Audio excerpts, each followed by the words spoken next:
पुश्तैनी काम जो है डोम लोग का लाश ही जलाना है। हिंदू समाज में जो है हम लोग अग्नि देंगे तभी लोगों को मुक्ति मिलेगा।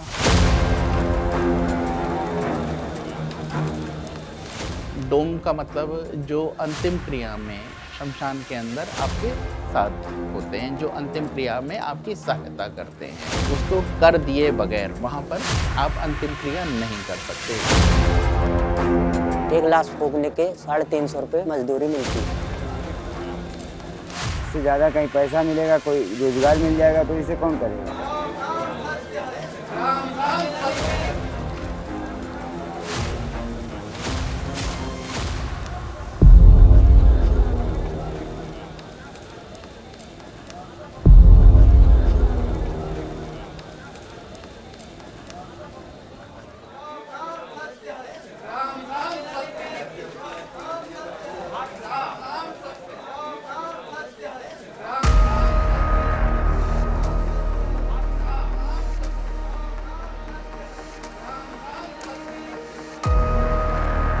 डोम, ये नाम सुनते ही किसी शमशान में जलती हुई चिता को बांस से खोदते हुए एक इंसान की छवि सामने आ जाती है।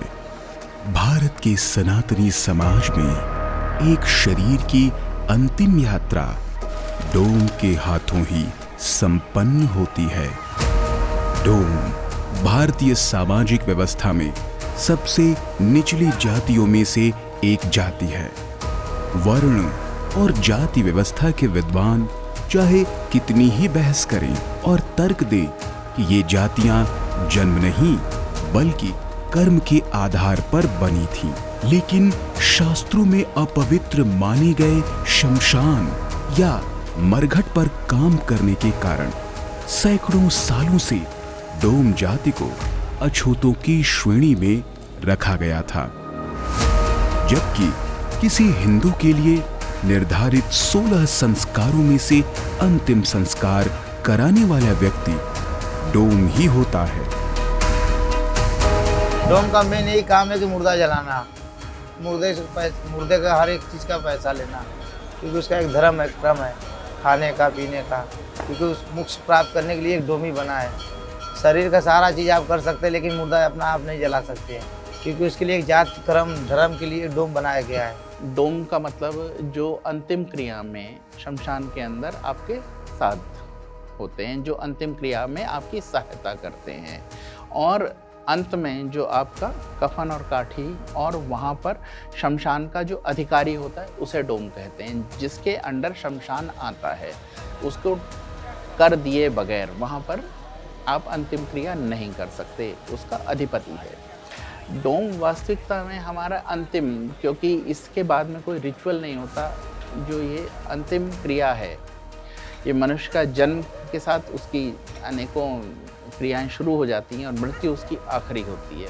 अर्थियाँ लेकर आते हैं लोग, तो अर्थियाँ लेकर के वहाँ उसका अंतिम संस्कार किया जाता है। ये अंतिम संस्कार जो होता है हमारा अंतिम संस्कार अग्नि प्रज्वलित करके उसको समाधिस्थ करके जो अर्थी है उसमें, और डोम का कार्य होता है कि उसमें जो उसके जो कपाल क्रिया हैं और उसकी वक्ष क्रिया हैं उनको डोम के द्वारा करवाया जाता है।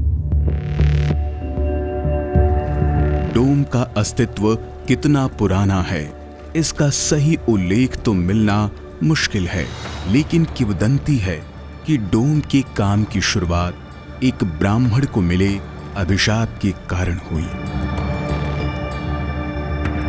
ये काशी का अनादि तीर्थ है, माँ मणिकर्णिका चक्र पुष्करणी कुंड है ये, और इसे भगवान विष्णु के चक्र के द्वारा ये स्थापित है काशी में। यहाँ 60,000 साल तक एक पैर पे यहाँ पे तपस्या किया, जिनके पसीने से ये एकत्र ये कुंड है, और इसमें सबसे पहला स्नान शंकर और पार्वती ने किया है। भगवान शिव और पार्वती जब स्नान करने आए तो स्नान करने के वक्त पार्वती जी का कुंडल गिर गया, उसको वहाँ पर किसी ब्राह्मण ने उसे चुरा लिया। तो भगवान शिव बहुत क्रोधित हुए, और कहा जाता है कि ब्राह्मण जो वर्ग है एक उच्च वर्ग होता है, लेकिन उन्होंने कहा कि तुम्हें एक ऐसा कार्य हम सौंप रहे हैं कि तुम्हारे बिना मोक्ष भी नहीं होगा और तुम्हारे बिना लोगों की सदगति भी नहीं होगी, तुम डोम जाति कहलाओगे।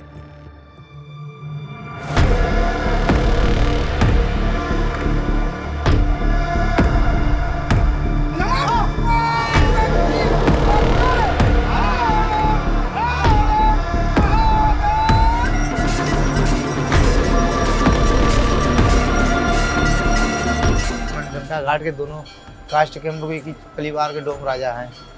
और इसमें हम लोग का कार्य आज से नहीं, पूर्वजों का काम है, या उस कार्य को हम लोग सिद्ध करते हैं अपना।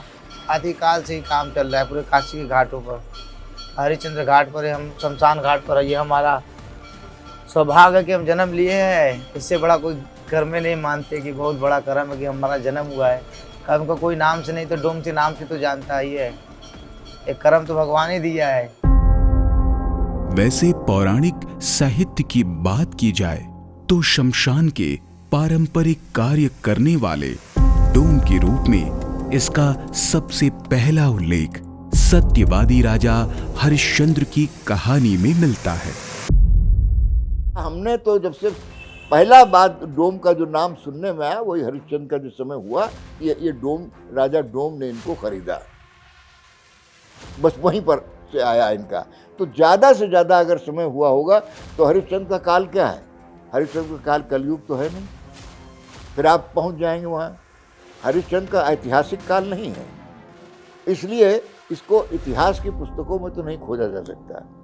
और अगर पुराणों में खोजा जा सकता है तो जैसा पुराणों में होता है, किसी पुराण में कुछ लिखा है, किसी पुराण में कुछ लिखा है, मतांतर होता है।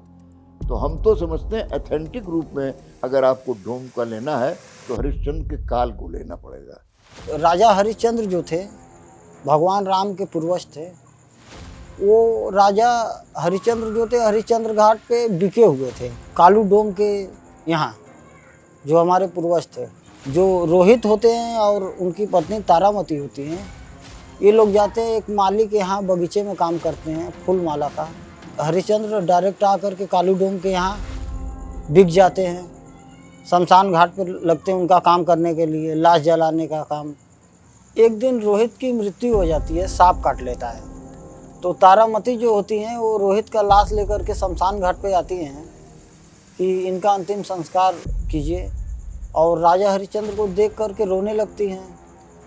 तो राजा हरिश्चंद्र जो होते हैं वो कहते हैं कि इस समय हम जो है कालू डोम के जो है उनके दास हैं, उनके यहाँ नौकरी कर रहे हैं, और अगर आपको इनका अंतिम संस्कार करवाना है तो उसके लिए कर देना होगा। तो तारामती के पास भी उस समय कुछ नहीं था। तो तारामती अपना जो आंचल होता है साड़ी का, वो बहुत कीमती होता है, उसको फाड़ करके दी थी। तो विष्णु भगवान जो है वहाँ पे प्रकट हो जाते हैं स्वयं, और सोने की एक पालकी आती है और विष्णु भगवान रोहित को भी जीवित कर देते हैं। तो तारामती और रोहित और राजा हरिश्चंद्र ये लोग जीते जी स्वर्ग लोग जाते हैं और उनके साथ कालू डोम भी जाते हैं।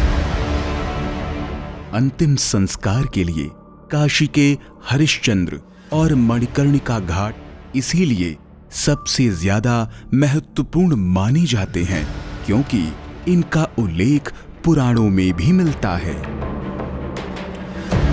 चाहे देश के किसी भी इलाके का निवासी हो, उसकी दिली इच्छा यही होती है कि उसकी मृत्यु काशी में और अंतिम संस्कार यहाँ के घाटों पर हो। काशी मोक्ष नगरी है और मोक्ष नगरी में डोम राजा का ही एक स्थान है, क्योंकि काशी का केंद्र बिंदु है मणिकर्णिका हरिश्चंद्र, और मोक्ष नगरी में इनके बिना मोक्ष नहीं मिलता है।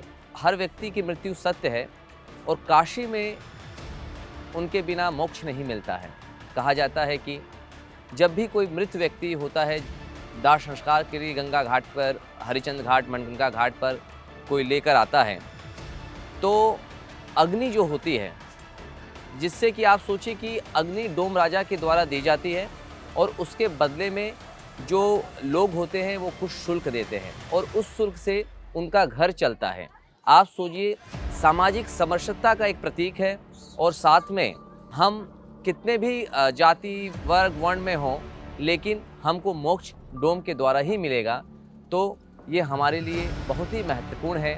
भगवान शंकर ने इन्हें आशीर्वाद दिया।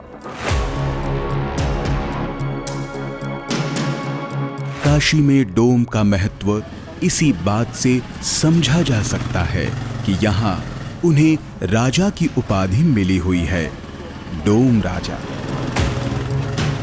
डोम राजा के अंदर में 2 शमशान हैं, मणिकर्णिका घाट और हरिश्चंद्र घाट। हमारे बिरादरी में 5000 डोम लोग हैं।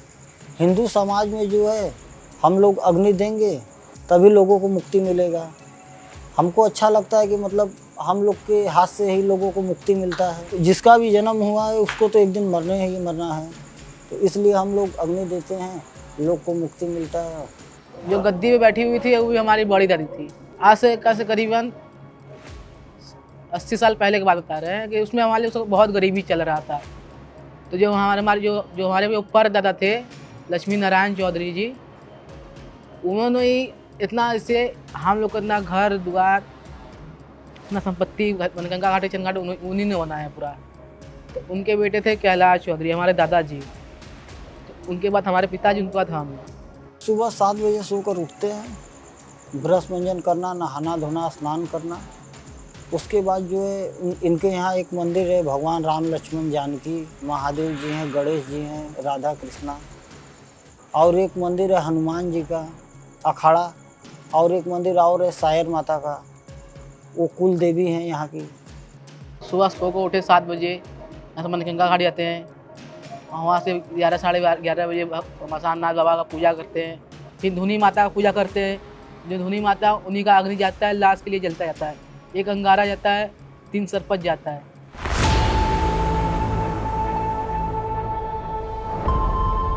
हमारा तो 50 साल हो गया, हम तो 12 साल के थे तब से हम काम कर रहे हैं मसाल में। यहाँ बहुत लोग हैं जिसके नंबर में 1 आ जाए, 2 आ जाए, तो हमारे सारे परिवार के लोग ना हैं, अकेले तो है नहीं कि हम अकेले काम करेंगे। जब से होश आया तब से घाटी पे खेले खाए, खाते गए, खेलते गए, धीरे धीरे उम्र बढ़ता गया। देखते ही देखते पिताजी लोग, चाचा जी लोग, सब लोग भाई लोग करते गए, तो हम लोग भी करते गए। अब फिलहाल कुछ दिन से हम नहीं कर रहे हैं, पूजा में करते हैं, परमानेंट नहीं करते। कोई कार आ गया तो करना ही पड़ेगा। जो परिवार का मुखिया होगा फिर वही व्यक्ति गद्दी पे बैठता है और वहाँ पे उनकी अनुमति से एक आप बगल में देखे होंगे जहाँ पे 24 घंटे एक जलती रहती है धुनी, और वहीं से ही जो परिवार का जो मुखिया होता है, जो दाह संस्कार करने आया, पुआल होता है, उसमें से वो लेता है और लेने के बाद उसके बदले में उन्हें कुछ शुल्क देता है। कोई ऐसी मनमानी भी नहीं है कि ज़बरदस्ती ये इतना दो, ऐसा भी कुछ नहीं होता है, और सामने वाले की इच्छा अनुसार ये किया जाता है। ये बहुत अच्छी परंपरा है, मतलब कि काशी की जो जीवंत परंपरा है, उस जीवंत परंपरा का एक ये अनूठा उदाहरण है। वहाँ अपने पूरा कर्मचारी 30 से 40 लोग सब लोग हैं, सबको बताते हैं कौन सा काम करना है, कौन सा काम नहीं करना है। कि जब लाश आता है तो डेड बॉडी अगर शमशान घाट पे आ गई तो सबसे पहले आपको लकड़ी लेना है। लकड़ी लेकर के जितना लकड़ी में लाश जल जाए उतना लकड़ी खरीदना होगा, अग्नि लेना होगा। 5 लोग रहेंगे, घूम के परिक्रिया करेंगे, परिक्रमा करेंगे। परिक्रमा करने के बाद लाश में आग लगाया जाता है, फिर लाश जलेगा। 2 घंटे तक 3 घंटे तक समय लगता है लाश जलने में। लाश जलाने के बाद लोग जाएंगे, नहाएंगे, तिलांजलि देंगे। तिलांजलि देने के बाद जो है फिर उसके बाद वो लोग अपने घर जाते हैं। पहले जो स्मशान घाट जाता था वो जब तक कि वो राख न हो जाए तब तक वो वहाँ से आता नहीं था। आज स्थिति है कि हमने जल जहाँ राख आग लगा दी तो जो मिट्टी में भी साथ जाते हैं वो वहाँ से चलने लगते हैं।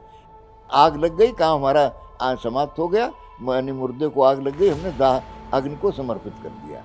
और जो परिवार के लोग हैं वो उस तक बैठे रहते हैं। मैदा जब तक जल नहीं जाता है, कुछ पोर्शन होता है यहाँ का नीचे का लोअर का पोर्शन, उसे जलने में देर लगती है और उसको जलाने में उसको बाँस से खोदना पड़ता है।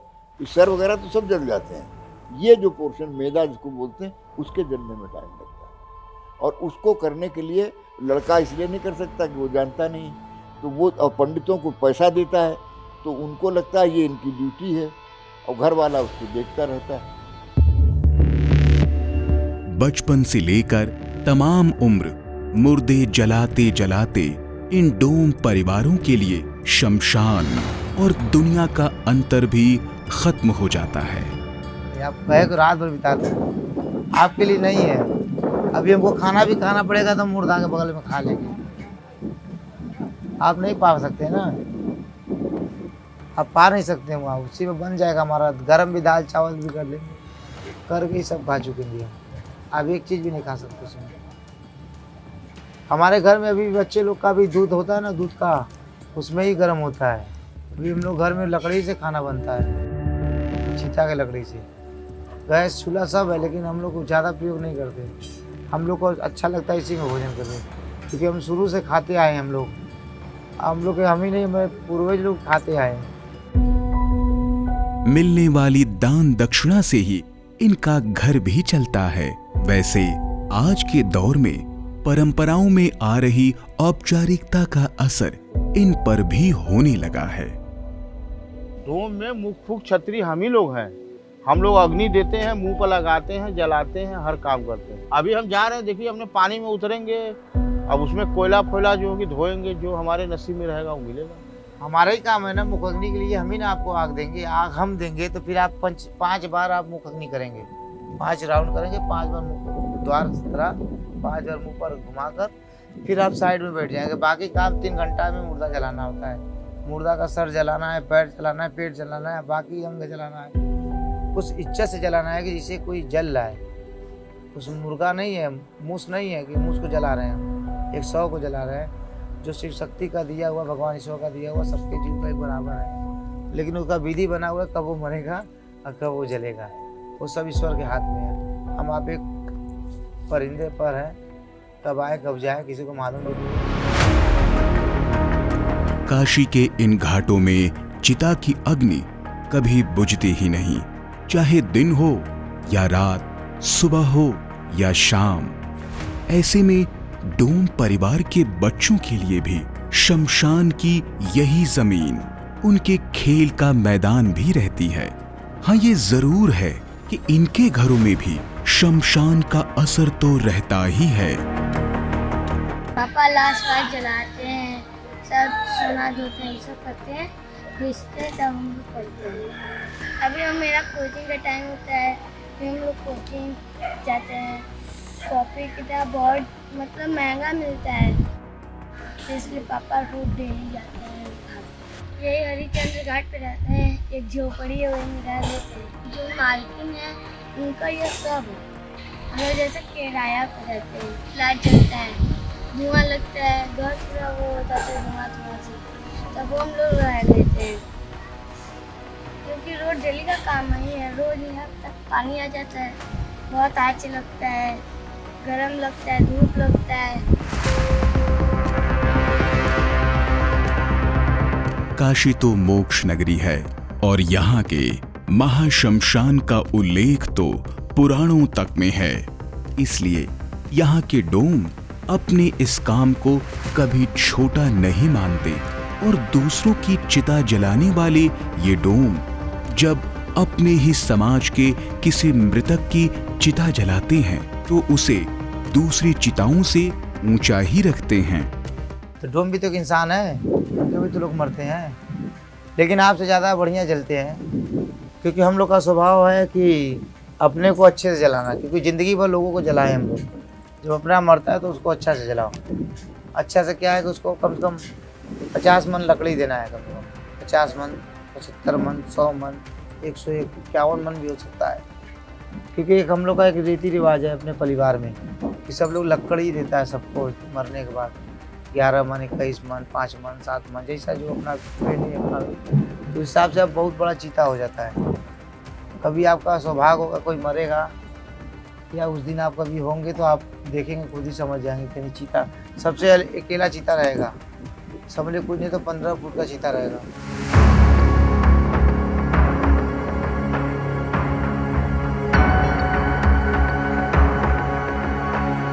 काशी में डोम को भले ही राजा माना जाता हो, लेकिन देश के दूसरे भागों में हालात ऐसे नहीं हैं। भले ही पूरे देश के डोम अपने आप को कालू डोम का वंशज मानते हों, लेकिन अलग अलग इलाकों में इन जातियों के अलग अलग नाम भी हैं। जाति कठेरिया ही है जो डोम के इसमें आता है, ये कि कालू डोम के हम ही लोग वंशज है। धानुक डोम भी होते हैं, तो हमारी जात तो धानुक है समझो। अलग अलग जिले वार के हिसाब से उनकी टाइटल्स बदली हुई है। उन्नाव से लेकर लखनऊ तक धानुक बोलते हैं, रायबरेली में धानुक बोलते हैं, और इधर इलाहाबाद से कलकत्ता तक चले जाओ तो हेला बोलते हैं। इस तरीके से अलग अलग, जैसे यहाँ से हमीरपुर की साइड से लेकर बांदा वांदा चले जाओ तो वहाँ पर डोमार बोलते हैं, फतेहपुर की तरफ चले जाओ बसोर बोलते हैं सब एक ही। और जो पहले टाइटल से लिखी जाती थी जाति में डोमार, डोम, बसोर, अब नहीं लिखी जाती, अब सिर्फ वाल्मीकि लिखी जाती है।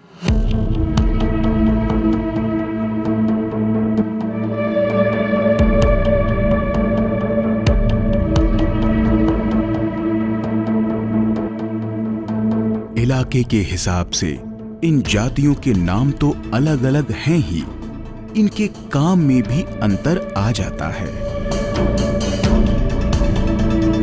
यहाँ जैसे यहाँ परंपरा अलग तरीके की, यहाँ से थोड़ी दूर आगे बढ़ोगे आप कन्नौज, वहाँ अलग प्रक्रिया होती है। वहाँ जाके सीधे नहला के लिटाया, वहाँ घी सब लगा के जला दिया। यहाँ पहले लाते हैं तो यहाँ पंडित जी से पूजन कराते हैं, 3 पिंडा होते हैं। वहाँ पिंडा नहीं कराते, वहाँ सीधे ले गए, चिता बनाया, जला दिया, काम खत्म हो गया। डोम वहाँ पे कन्नौज में सिर्फ साफ सफाई करता है, बाकी चिता नहीं लगाता है। वहाँ उसको बुला के उसका अधिकार दे दिया जाता है। मुर्दा घाट पे साफ सफाई का काम होता है हमारा। जो डेड बॉडी के साथ में आते हैं वो अपना लकड़ी लगाएंगे, सब कुछ करेंगे। उससे पहले हमको सफाई देनी है और उसके बाद में वो लोग जब करके चले जाते हैं तो उसके बाद में हमको सफाई करनी है। ये हमारा काम है। ज़्यादातर जो धार्मिक स्थल है, विशेष तौर से जिन्हें आप तीर्थ कहते हैं, वहाँ इस प्रकार के लोगों का आपको बाहुल्य मिल जाएगा। अब जैसे कन्नौज में है, कन्नौज में यहाँ इस प्रकार की कोई जात नहीं है कि जो डोम करती हो। यहाँ तो स्वयं जाते हैं, सब कर देते हैं। घाट वाले कहलाते हैं वो, घटिया पंडित या घाट वाले। जलाने का तो वो पंडा भी करते, जैसे पंडा नहीं होते हैं तो लकड़ियाँ, चिता, वो बॉडी हम भी लोग कभी कदार लगा देते और आग भी पकड़ा देते जब पंडा नहीं होते तब। वरना पंडा का ही हक है वहाँ पे जलाने का, हमारा तो काम केवल सफाई का है। वहाँ पे वो बांस लेकर हम ही लोग करते हैं, लेकिन अधिकार वो पंडा ही का है जलाने का। बस एक पंडा ने हम लोग से कहा है आप लोग जलाइए, तो हम लोग इसीलिए जलाते बॉडी। मरघटी का मुर्दा का दाह संस्कार कराते हैं। पूजा पाठ पंडित हैं, पहले उनको नहा धुला करके, स्नान करके, नया कपड़ा पहना करके, इसके बाद चिता में लिटाया जाएगा।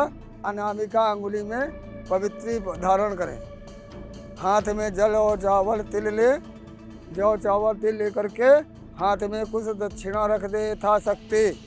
हरि ओम सा विशुभारा कल्पे भैया जम्बू दिव्य व्रत खंडे आर्जावती पुसिंगा से मासो नाम मास में बैसाख मासे सुबह शुक्ल पक्ष से नन संवत्सरे अमुक नाम जन्माना से उसका प्राणी का नाम लो। गोदान दान बैतरणी दान चिता भूम दान 13 कर्म 84 दान इस पार बेमदाले तुम महंग समृद्धार योग मरियम सा विशुभारा कल्पे भैया जम्बू दिव्य भरत खंडे आर्जा होते भूसिंगा से सिद्धि सांगताम महंकर से। कुछ लोग हैं जो मानने जानने वाले लोग हैं, तो आपको बुलाएंगे कि आप आइए हमारे घर पर बुलाकर कपड़ा लत्ता देंगे पहनाने के लिए। उसमें थोड़ा दर दक्षिणा है तो चावल दाल, अच्छे लोग हैं चावल दाल देंगे, नहीं तो कोई बुलाता भी नहीं है। अब पहले की परंपरा नहीं है कि आपको सारा चीज़ मिल रहा है खाने पीने के लिए, सोने के लिए, हर कोई नहीं है। अब कोई जो घाट पर आप हमको दे दिए खाने पीने के लिए, बस वही हमारा है। डोम अपना घटवारी लेते हैं, आगे गुचरा देते हैं, घटवा लेते टका कक्कर। अब जो था शक्ति जिनमान दे, और उनको हमको कुछ नहीं मालूम है, इसीलिए वो घटवारी करते हैं, सफाई वफाई करते हैं, इसी का पैसा लेते हैं। पैसे ऐसे लेते हैं जैसे इधर की हमारी साइड के हैं 200 रुपये किसी ने दे दिया, किसी ने 250 दे दिया, कोई भी 400 भी देता है, वैसे पैसे ले लेते हैं। और जैसे गंगा पार से आते हैं लोग, हरदोई ज़िले के या कहीं भी अन्य ज़िले के हैं, सीतापुर के हैं, उनके आगे गमछी, जब वो नहाने आते हैं तो गमछी डालते हैं। 10 रुपये, 20 रुपये, 2 रुपये, जिसको जितना गुंजाइश होता है वो डाल देता है, तो हमको मांगने की ज़रूरत नहीं पड़ती। 100 200 को 300, ऐसे कमाई है 500 की बस।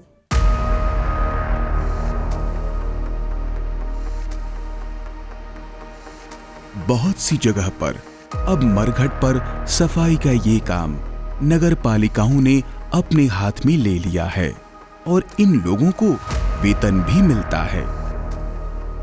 यहीं घाट पे सफाई करते हैं, हमारी ड्यूटी यहीं घाट पे लगी हुई है और नगर पालिका से लगे हैं। जो राख आती है बाडियों की वो सब बटोर कर इकट्ठा हम ही करते हैं वहाँ पे।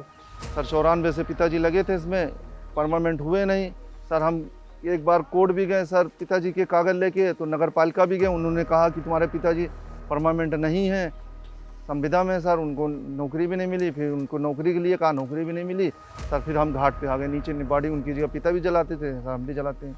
जो हम लोग को 7-8 हज़ार रुपये मिल रहा है, कुछ हम भी सोच रहे उचित मिले तो हम भी अपने बच्चों के लिए आगे का भविष्य देख पाए। 7-8 हज़ार में गुजारा, या फीस जमा कर ले, या खिला लें, या बच्चों को पहना लें, तो 7-8 हज़ार में हमारा गुजारा भैया नहीं होता। तो यही हमारी सरकार से है कि हम लोग की प्राइवेट में सैलरी हम लोग की बढ़ा दी जाए, तो हम लोग का अपने बच्चों का और लिखाई पढ़ाई में कुछ कर पाएंगे। तो आया है प्रेजेंट हुआ, आया है तो प्रेजेंट हुआ, और गया तो हो अपसेंट। यहाँ ना कोई परमानेंट, यहाँ ना कोई परमानेंट, यहाँ ना कोई परमानेंट। नगर पंचायत में जो भर्ती हो चुकी हैं वो तो अब तो दोबारा नहीं हो रही है। अभी तक जो चयनित संविदा में हो रही थी, अब उसको भी ख़त्म करके आउटसोर्सिंग कर दिया है, ला दिया है आउटसोर्सिंग में 7-8 हज़ार रुपया वेतन मिल रहा है। तो इस वजह से उसको नौकरी क्या थोड़ी कहा जाएगा, उसको मजदूरी कहा जाएगा।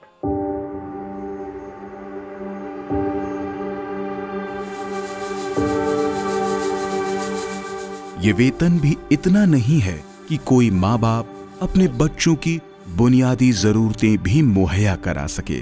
इसके अलावा इस काम को निम्न स्तर का मानने की वजह से सदियों से इन परिवारों को समाज की सबसे निचली पायदान पर डाल दिया गया है। कानूनी रूप से छुआछूत को अपराध घोषित करने के बावजूद बहुत से इलाकों में इस समुदाय के साथ कोई सामाजिक संबंध भी नहीं रखना चाहता, जिससे इस जाति की मौजूदा पीढ़ी में अपने इस काम को भविष्य में जारी रखने को लेकर कोई उत्साह नहीं है। वाल्मीकि का जो भविष्य है वो अंधकार में जा रहा है, क्योंकि ना तो वो बच्चों को अपनी अच्छी उच्च शिक्षा दे पा रहा है, दिला पा रहा है, और ना ही उसको पढ़ा लिखा कर कोई डॉक्टर इंजीनियर बना पा रहा है, क्योंकि दोहरीकरण हो गया है पढ़ाई लिखाई का। शिक्षा का जो दोहरीकरण की वजह से और फीस इतनी महंगी हो गई है कि अपने बच्चों को पढ़ा पाना बड़ा मुश्किल पड़ रहा है, क्योंकि 7-8 हज़ार वेतन में खाने के लाले पड़े रहते हैं। भूख मिटाया जाए कि उसको बच्चों को आगे बढ़ाया जाए, ये मुश्किल है, ये कठिनाई है। हम लोग खुद नहीं चाहते कि हमारे परिवार के यहाँ आके 50 साल बाद काम करे, या उनके बच्चे भी जो हैं डोम के, वो भी अपने बच्चों को यहाँ से हटा के कहीं लिखाना पढ़ाना दूसरी जगह पे सोच रहे हैं। ये नहीं कि उनके भी बच्चे यहाँ आके काम करें। जो उनके पिताजी कर रहे हैं, तो वो अपने बच्चों को नहीं चाहते कि हम भी अपने बुढ़ापे में कि हमारा भी बच्चा यहाँ घाट पे आके मुर्दा जलाए, या राखी चिता वो बांस से कपाल की दिया करे और गंगा जी में डाले। बच्चों को काम नहीं सिखाया है सर। जब हम कर रहे हैं तो बच्चों को कौन सिखा देगा सर, ये बताइए। 7 मन में आगिम तपना सर, बच्चों को कहाँ सिखा देंगे? छोटे छोटे बच्चे हैं सर, कहाँ सिखा देंगे? जो सर हम काम कर रहे हैं बच्चों के लिए सर, हम नहीं कराएंगे सर। तो हम तो यही चाहेंगे कि हमारा बच्चा कहीं अच्छी जगह लगे। यहाँ 7 मन 9 मन में इतनी जब आगी जल जाती है बॉडी में, तो यहाँ इतनी प्रदूषण और इतनी आग तेज जलती है कि बगल से आदमी वहाँ निकल नहीं सकता। इतनी तेज लपट चलती है, हवा चलती है यहाँ पे। तो जब हम यहाँ पे जला रहे बॉडी, तो हमें इतना कष्ट हो रहा है, तो हमारे बच्चों को जहाँ आएगा तो हमें कष्ट नहीं होगा। तो इसीलिए हम अपने बच्चों को नहीं चाहते कि यहाँ हम अपने बच्चों को लाएं। ये हम लोग काम करते हैं, ये गंदा काम होता है, गंदे में महक भी आती है। कोई मुर्दा पोस्टमार्टम का है, उसको हाथ भी लगाना पड़ता कभी कभी ऐसा भी हो जाता है कि गला हुआ मुर्दा भी खोदना पड़ता। नहीं, हमने नहीं किया, बड़े भाई हमारे करते रहे। पिताजी ने हमको दूर रखा इस काम से, तो हमने खुद सोचा कि ये काम ठीक नहीं है, बॉडी जलाने वाला, घाट पे साफ सफाई वाला। दूसरी लाइन हमने खुद अपनी ट्राई करने की कोशिश करी, खुद लाइन चूज़ करी हमने। तो इस समय होटल में जॉब करता हूँ मैं और एज अ शेफ़ हूँ, खाना वाना बनाने का काम करता हूँ। इससे ज़्यादा कहीं पैसा मिलेगा, कोई रोज़गार मिल जाएगा तो इसे कौन करेगा। हमारे 3 बच्चे हैं, हमारे छोटे हैं, अभी हम पढ़ाएंगे उनको। आने वाले समय में जिसका समय फूकने वाला होगा वो फूकेगा, फिर अपना परिवार का लोग फूकेंगे, हम क्यों फिर फूकें। अंतिम संस्कार की सनातन परंपरा में हमेशा दाह संस्कार किया जाए ऐसा भी नहीं है।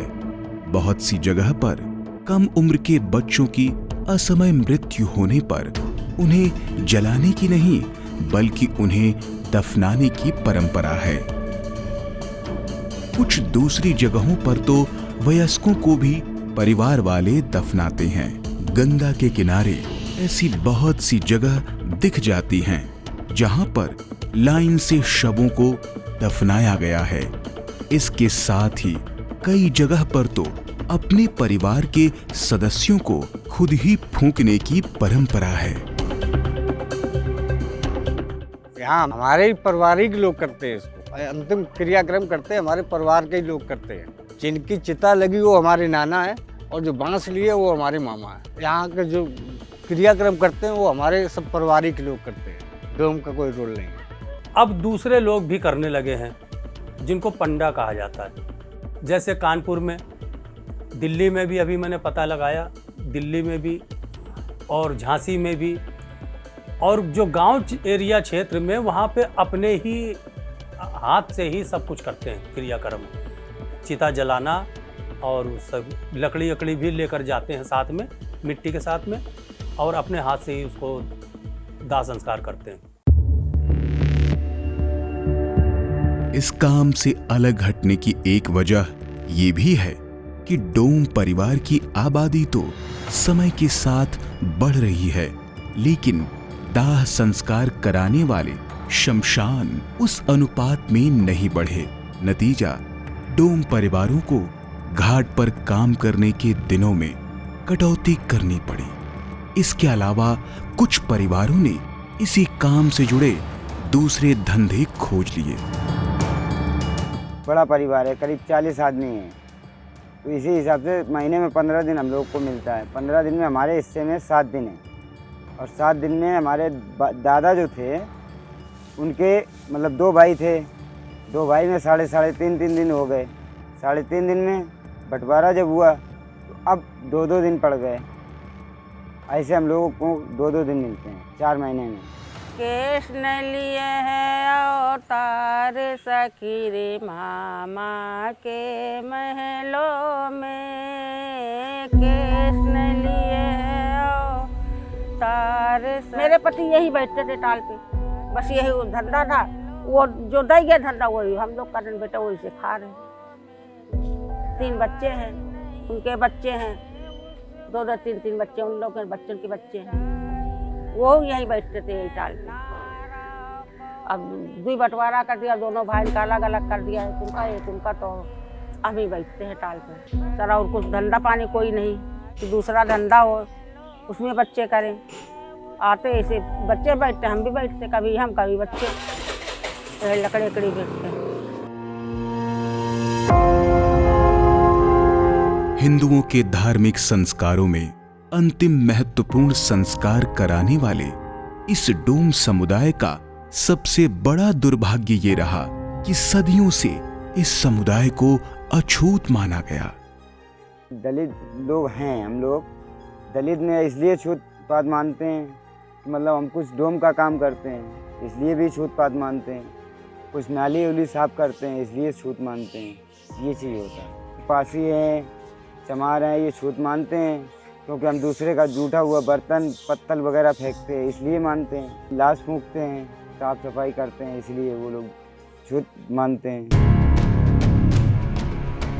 अछूत मानने की इस प्रथा का खंडन सदियों पहले आदि गुरु शंकराचार्य के समय में ही हो गया था।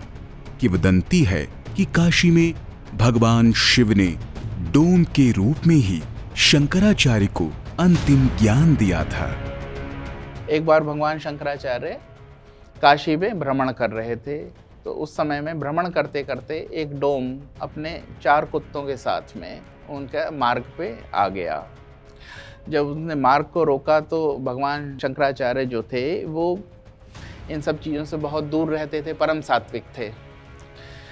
उन्होंने उससे मार्ग से हटने के लिए उनके शिष्यों ने कहा, तो उसने कहा कि किस मार्ग से हटाना चाहते हो, अंत में तुम्हें मेरे ही पास आना होगा। तो भगवान शंकराचार्य इस उत्तर को सुनकर चौंक उठे और उन्होंने ध्यान लगाकर फिर देखा तो ये भगवान शिव की वाणी निकली, क्योंकि भगवान शिव ही उस डोम के स्वरूप में आए हुए थे। छोटा है बड़ा है हर एक चीज़ लोग देखते हैं, लेकिन बाकी काम हम ही लोग करते हैं उनका। भले हमको ऊपर आप छोट नीच दिखा रहे हैं, लेकिन नीचे वाला काम हम ही करते हैं, क्योंकि आप बिना हमसे आग लिए मुक्त होंगे नहीं, ये आपका धर्म है। अब बिना हमको कर दिए, बिना कुछ दिए हुए आपको उद्धार होना है नहीं। आज मरिए या 100 साल बाद मरिए, या हम जलाएं या कोई जलाएगा, कोई जलाएगा ही डोम में आपको, वो कोई आपको जलाए लेकिन डोम ही जलाएगा। इसीलिए घाट बना है हरिश्चंद्र घाट, मनकनका घाट। लेकिन सनातन धर्म के समाज में सिद्धांत और व्यवहार की खाई बहुत गहरे व्याप्त है और आज भी अंतिम संस्कार में लगे डोम जाति के लोगों को अक्सर इस तरह के भेदभाव का सामना करना पड़ता रहता है और ये लोग अपने परंपरागत पेशे से दूर होते जा रहे हैं। और इसी वजह से बहुत सी जगह दूसरी जातियों के लोग इस काम के लिए आगे आ रहे हैं, क्योंकि हिंदू मान्यता के मुताबिक अंतिम संस्कार के बिना तो मुक्ति असंभव है। हरिश्चंद्र को किसी ने डोम नहीं कहा, किंतु जो आते रहे होंगे उस समय संस्कार कराने वाले लोग उस समय उसको डोम ही कहते रहे होंगे, क्योंकि कर्म उनका डोम का था। व्यक्ति की संज्ञा नहीं है, कर्म की संज्ञा है। कर्म के आधार पर हम लोग उसका नाम डोम कहते हैं। वास्तव में सबसे ज़्यादा यदि वैराग्य किसी में आता है, अघोर से भी अधिक तो डोम में आता है, क्योंकि आज हम किसी जीव को किसी प्रकार पीड़ा नहीं दे सकते। यदि किसी को अग्नि में आहुति में देना है, कितना कष्ट होता होगा, लेकिन वह क्रिया करते करते वो अपने आप विरागी बन जाता है। बिना माला जपे, बिना साधना किए, दिन भर मुर्दों की गिनती करते करते, मुर्दों का संस्कार करते करते डोम मोक्ष का अधिकारी बन जाता है। मोक्ष तो मृत्यु के बाद ही मिलेगा, लेकिन जीवित रहते अगर भारत के सर्वोच्च नागरिक सम्मानों में से एक सम्मान मिलता है तो देश भी इज्जत की नजर से देखता है। और फिर एक ऐसा पल आया जिसने भेदभाव की खाई को काफी हद तक कम करने का एहसास कराया। कमिश्नर साहब का फ़ोन आया था, तो कमिश्नर साहब फ़ोन करके बोले कि आपके घर में जो भी गार्जियन है उनसे बात कराइए। तो नानी जी से बात कराया तो वो बताया कि मतलब आपके लड़के को पद्मश्री का सम्मान देने वाले हैं और आप लोग को कैसा लग रहा है। तो हमारे नानी को इस बात की जानकारी नहीं थी कि पद्मश्री क्या होता है, तो हम लोग से बात करवाएं कि देखिए क्या कह रहे हैं। तो हम लोगों ने बताया कि जो पद्मश्री का सम्मान होता है एक बहुत बड़ा सम्मान होता है और ये जो सम्मान है सबको नहीं मिलता है, जो बहुत बड़ा कार्य करते हैं या बहुत अच्छा काम करते हैं उनको मिलता है। तो सब लोग बहुत खुश हो गए उस बात के लिए कि चलिए ठीक है, पद्मश्री का सम्मान मिल रहा है। श्री जगदीश चौधरी मरणोपरांत समाज सेवा, उनके पुत्र श्री ओम चौधरी। 2020 में कपा का डेट हो गया था, तो उसके बाद गया था हमें लेने के लिए। कि जब हम लोग दिल्ली गए थे तो थोड़ा अंदर सा घबराहट टाइप हो रहा था कि पहली बार किसी से मिलने जाना है, लेकिन वहाँ पे उनके जो सब साथ में थे रिहर्सल करा रहे थे, कैसे मिलना है, कैसे नहीं मिलना है, क्या करना है, क्या बोलना है, वो सब देख कर ऐसे एकदम से बिंदास होकर बोलिए चलिए कुछ करिए, एक आम आदमी की तरह। उस तरह मोदी जी मिले थे हम लोग से, कोई ना भेद ना कोई भाव। पद्मश्री का सम्मान जब आया घर पे तो उस समय जान लीजिए पूरे मोहल्ले में, पूरे डोम समाज में, पूरे परिवार में एकदम खुशी की लहर गूंज उठी कि जो हम डोम समाज के लोगों की पहचान नहीं थी, कोई जान नहीं रहा था, हम लोग खाली बनारस के लोग ही जान रहे थे। आज हम लोग को पूरे हिंदुस्तान में लोग जान रहे हैं कि ये लोग मुक्ति देने का काम करते हैं, अग्नि देते हैं। इसलिए इस बात की हम लोग को बहुत खुशी हुई कि हम लोग भी समाज के साथ जुड़े हुए हैं।